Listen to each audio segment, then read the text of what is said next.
Welcome to the deep dive. Today, we're jumping into something pretty specific, a really fascinating niche business strategy. Yeah, it's all about how smaller players in, well, a very sensitive industry are trying to band together. Exactly. We're looking at how independent funeral professionals are trying to survive, maybe even thrive against, these huge corporate consolidators. That's right. Our sources, they give us this really detailed look into something called the Commander Initiative. It's basically a strategy built just for them, the independent funeral homes. A real David and Goliath situation, it sounds like. Kinda, yeah. It's like David trying to build a collective slingshot. So, our mission today is to really unpack how this whole thing works. We want to understand how this initiative uses collective purchasing power, cooperation, networking, And technology, too. Don't forget the tech angle. right, and cutting edge tech like AI to help these local, often family run funeral homes compete against the giants. It's about, securing a future for the little guy, the local provider. And we need to set the stage here because the sources we looked at paint a pretty stark picture. They talk about the funeral industry being at a crossroads, A crossroads meaning what exactly? meaning facing rising costs and fierce competition, primarily from the big national chains. The feeling is that the tremendous opportunity that once was is now beginning to collapse under all these pressures. Okay, that pressure is key then. Because this whole idea, this Commander Initiative, it didn't bubble up from the independents themselves, did it? No, interestingly, it came from someone with deep experience inside the very corporate structures they're now up against. All right, let's unpack that origin story. Okay, so the Commander Initiative, it was officially set up on July 21st, 2018. The person behind it is Eddie Pitt, President and CEO of Cooper Professionals, LLC. And Pitt isn't just some outsider. The sources emphasize his background. He got the idea for this unified conglomerate purchasing hub directly from his time as an executive. And not just any executive roles. He worked at the top level for the major players. We're talking Service Corporation International, SEI Stewart Enterprise, Stonemore Corp. Wow. So he basically learned the consolidation playbook from the inside. Exactly. He saw firsthand how the big companies leveraged their scale, their buying power.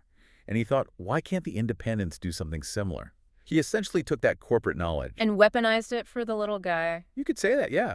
He saw this huge inefficiency among the independent homes. And that inefficiency, there's a number attached to it, right? Pretty shocking one. There is. The sources suggest independent funeral homes are overspending by an average of 30% on essential supplies. 30%. Wow, that's not small change. No way. That's potentially the difference between staying open and closing down. And apparently, this overspending is really obvious at things like annual industry conventions, the logistics, the small orders.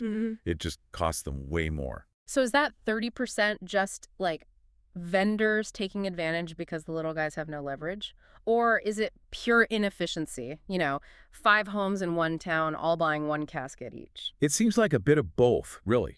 When you buy small, you pay more. Yeah. And without coordination, there's definitely wasted effort and money. So the initiative's fix is simple in concept, I guess. Simple on paper, yeah. Leverage the combined buying volume of lots of small homes, create a central pool, then go to the vendors and negotiate volume discounts because you represent significant business. It's kind of brilliant using the corporate tactics against them, and it sounds like it caught on pretty quickly. It really did, not a slow burn at all. In its very first year, the sources say it grew into a national network. And get this together, these members were performing over 18,000 services annually. 18,000. Okay, yeah, that kind of volume suddenly makes vendors pay attention, doesn't it? Absolutely. That gets you serious discount consideration from major suppliers. It creates instant bargaining power, where before there was just, well, individual weakness. Okay, so let's get into the nuts and bolts. If I'm running Smith & Son's funeral home and I want in on this potential 30% saving, what do I actually have to do? What's the commitment? Right. There is a commitment. It's not just a casual club. To qualify as a Commander partner, you need to be licensed, obviously. You have to Yeah. actually want to save money. Okay, that seems like a low bar. Huh, yeah, you'd think so. Hmm. And you need to be willing to share opinions. Maybe you refer vendors you like. But the real core of it, Is the buying part, right? exactly. The real engine is the purchasing requirement. To stay a partner, you must commit to buying from a minimum of 2 approved vendors. These are vendors certified by the Commander's Advisory Board. A minimum of 2. Okay. And that's the key. That commitment guarantees the group actually delivers the promised volume to the vendors. It makes the discount stick. Okay, hold on though. Here's a question. If the whole point is preserving independence for the local funeral home, doesn't forcing them to buy from only two specific vendors, maybe not their preferred ones, kind of, Right. undermine that independence? That's a really fair point. It's a definite tension. The sources seem to argue that the benefit, that big 30% potential saving, outweighs the slight loss of choice for those specific products. The argument being that this mandated buying is what actually creates the power needed to compete? Precisely. It elevates it beyond just a voluntary group. It guarantees the scale needed to stand up to the big chains, who already operate with their own centralized purchasing rules. Right. It's the price of admission for collective strength. Gotcha. The cost of entry for scale. And the actual membership cost, is it prohibitive for small businesses? No, it seems very accessible. There are two options mentioned: silver monthly membership at $24.95 a month, Okay. or a gold annual membership for $249 a year. So a small saving if you pay up front. And apparently once you sign up, you get immediate access to the benefits and the private online groups. So this pooling of, let's be honest, pretty minimal membership fees plus the mandatory buying commitment, that's Yeah. the core strategy. That's the financial engine, yes. Cooper Professionals uses that combined power, the guaranteed purchasing volume, to negotiate better deals and contracts. And that attracts, as the sources put it, serious traction from major vendors. They're basically converting that local community trust these independents have Yeah, in fact, they're known in their towns. into a massive centralized bargaining chip. Exactly. Okay, but here's where it seems to get even more interesting.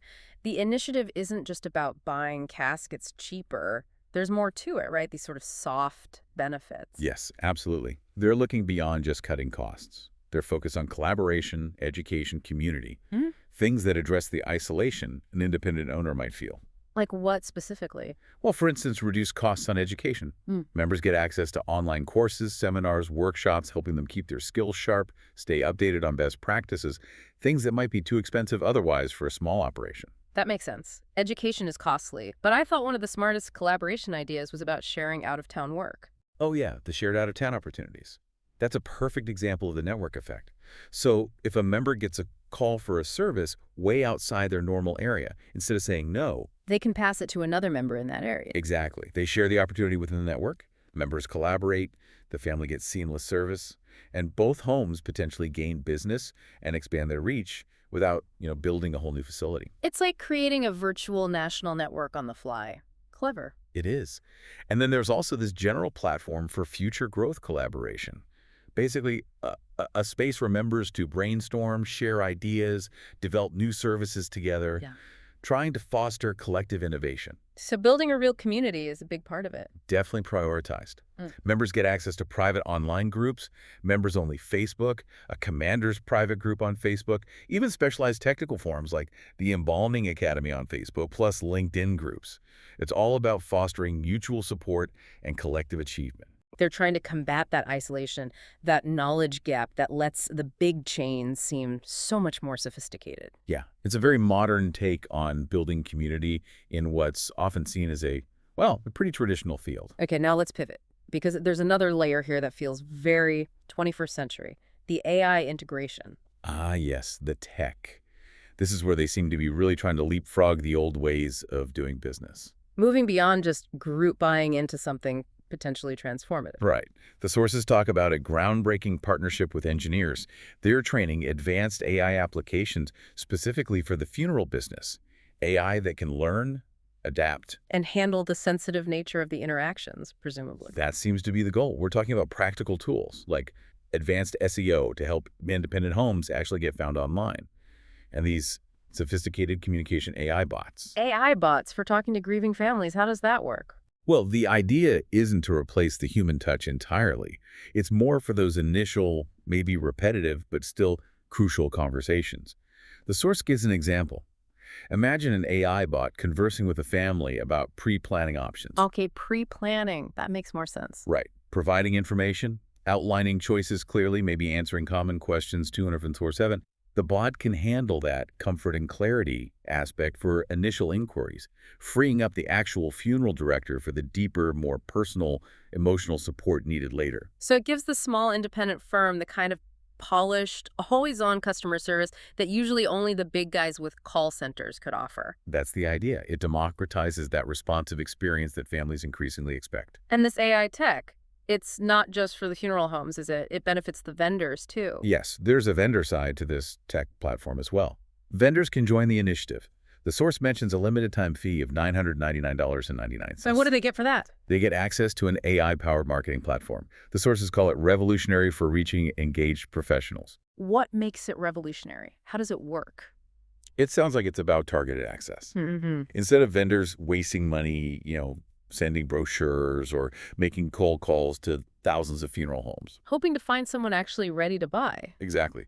This platform, which comes from a company called Marketing Tech, now part of Cooper Professionals, lets vendors target their marketing directly at the commander partner firms. Ah, because those are the firms contractually obligated to buy from some approved vendor. Precisely. So vendors aren't just buying access, they're buying access to a qualified, pre-vetted pool of decision makers who are actively purchasing within the network.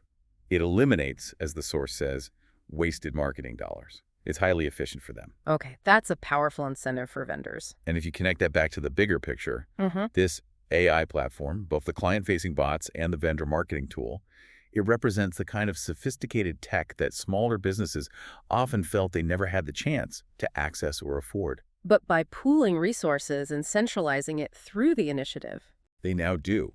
It's the technological equalizer, allowing them to compete on a more level playing field with the national chains and their big IT budgets. It really is a fascinating combination then, taking that old school union idea of collective bargaining. Yeah, strength in numbers. And fusing it with genuinely cutting-edge AI technology. That seemed to be the dual strategy they're banking on, merging traditional volume purchasing power with these transformative AI services.